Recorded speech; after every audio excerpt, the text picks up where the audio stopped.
Hello everyone, welcome to dreamy journey. আমি দেবকণা আজকে আবার একটা নতুন গল্প শেয়ার করছি। তো কয়েকদিন আগে যেহেতু মেয়ের বার্থডে ছিল, তো সেই বার্থডেতে কী কী করেছিলাম, কি বানিয়েছিলাম, তো সেগুলো তো শেয়ার করা হয়নি, সেগুলোই আজকে শেয়ার করি। কিছুটা অংশ আজকে শেয়ার করছি, পরে আবার কিছুটা অংশ শেয়ার করব। তো প্রথমে যেহেতু কেকটা মেন পার্ট, তো সব কিছুই ভেবেছি এবারে বাড়িতেই বানানো হবে। আর তো কেকটা যেহেতু মেন পার্ট, তাই কেকের যে প্রিপারেশন সেটাই আগে স্টার্ট করলাম। তো কেকের মধ্যে ওপরের যে ডেকোরেশন হবে সেটা ফার্স্টে আর কি বসিয়ে দিচ্ছি। তো এখানে চকলেট কম্পাউন্ড নিয়েছি, আর ওটাকে মানে কুচি কুচি করে কেটে নিয়ে তার মধ্যে এটাকে মানে গলিয়ে নিয়েছি। গরম জলের মধ্যে এই বাটিটা বসিয়ে দিয়েছিলাম, তো তাতেই আর কি গলে যাবে, খুব তাড়াতাড়ি গলে গেছিলো। তো তারপরে এখানে এই মোল্ডের মধ্যে দিয়ে এর উপর দিয়ে একটা প্লাস্টিকের যে র্যাপারগুলো হয় ওইগুলো একটা লাগিয়ে দেবো, যেগুলো ওই ফ্রুট র্যাপ করা থাকে না, ওই র্যাপারগুলো। তো একটা লাগিয়ে দিলাম, বা ফয়েল পেপারও দেওয়া যেতে পারে। তো যাই হোক, একটা র্যাপ করে দিতে হবে। এর আগের বার বরের জন্য বসিয়েছিলাম, কিন্তু তখন না এই মানে র্যাপ করা ছিল না বলে চকলেটগুলো না জমে যায়নি, মানে নরম নরমই হয়েছিল। তো সেই কারণে এবারে র্যাপ করে দিলাম। তো এটা এখন বসিয়ে দিলাম, কেকটা পরে বানাবো। এটা যেহেতু মেন পার্ট, শক্ত হয়ে থাকুক এটা। আর এই কম্পাউন্ডটা না খুব তাড়াতাড়ি জমেও যায়। আমি ফার্স্ট টাইম এটা ইউজ করছি, খুবই ভালো। এটা ডার্ক চকলেটের কম্পাউন্ড, একদম ডার্ক চকলেট যেরকম খেতে সেরকমই একদম টেস্ট। তো ভেবেছিলাম হয়তো তেতো হবে বা কিছু, একদম না, একদম ডার্ক চকলেট যেরকম খেতে সেই রকমই টেস্ট। তারপরে একটা ডেজার্ট বানানোর জন্য এখানে ব্রেডটাকে ঘিয়ের মধ্যে প্রথমে ফ্রাই করে নিতে হবে।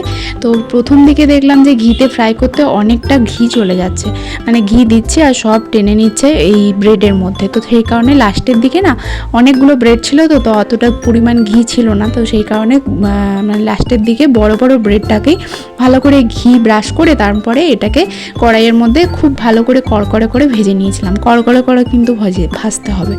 তারপরে এবার এখানে পরিমাণ মতো জল দিয়ে দিয়েছি। তার মধ্যে আমুলের যে আমুল বা আমুলিয়া যাই হোক গুঁড়ো পাউডার দুধ যেটা আছে সেটা মানে অনেকটাই, আমি 200 গ্রামের প্যাকেটের একটুখানি ছিল, বাকিটা পুরোটাই দিয়ে দিয়েছি। আর আমি এখানে বড় একটা 1 পাউন্ডের রুটির আর কি পুরো ডেজার্টটা বানাবো। তো দিয়ে দিয়েছি, ভালো করে মিশিয়ে নিয়ে ওর মধ্যে একটু এলাচ কুচি দিয়ে দিয়েছি। আর গ্যাসের ফ্লেমটা অফ করার পরে ভালো করে যখন ফুটে যাবে, গ্যাসের ফ্লেমটা অফ করে তারপরে কিন্তু চিনি মিশিয়েছি। চিনি আমি এখানে 1 কাপের থেকে একটু কম মিশিয়েছি, মানে হাফ কাপের থেকে অল্প বেশি, মানে ওই বলে না 3/4 কাপ এরকম টাইপের আর কি। তো তারপর একটা নতুন বেড খাবার পেতে নিলাম, একটা ঘরের মধ্যে, আর একটা ঘরে আর চেঞ্জ করব না। তো তারপরে এটার কেকটা বানাতে শুরু করেছি। তো ভেবেছি সেকেন্ড মানে ডবল লেয়ারের কেক বানাবো, তাই জন্য দুটোতেই একসাথে মেপে মেপে রাখছিলাম যাতে দুটো কেক বানানো যেতে পারে। তো একটা কেক আর কি ব্যাটারটা বানিয়ে প্রথমে বসিয়ে দিলাম। তো তারপরে এখানে উনিও এসেছেন, নাকি ওনার জন্মদিনের কেকটা উনিই বানাবেন। তো সেই কারণে ওনাকেও দিতে হলো, না দিলে তো কিছু শান্তি নেই। তো আমি কি একটা করতে গেছিলাম, আর উনি এখানে এরকম ব্যাটারটাকে নাড়াতে নাড়াতে না পুরো অনেকটা ফেলে দিয়েছিল। তারপরে আবার সেটাকে হাত দিয়ে মোছার চেষ্টা করেছে, তারপর সেটাকে নিয়ে গিয়ে আবার আয়নাতে ছাপ দিয়ে এসেছে।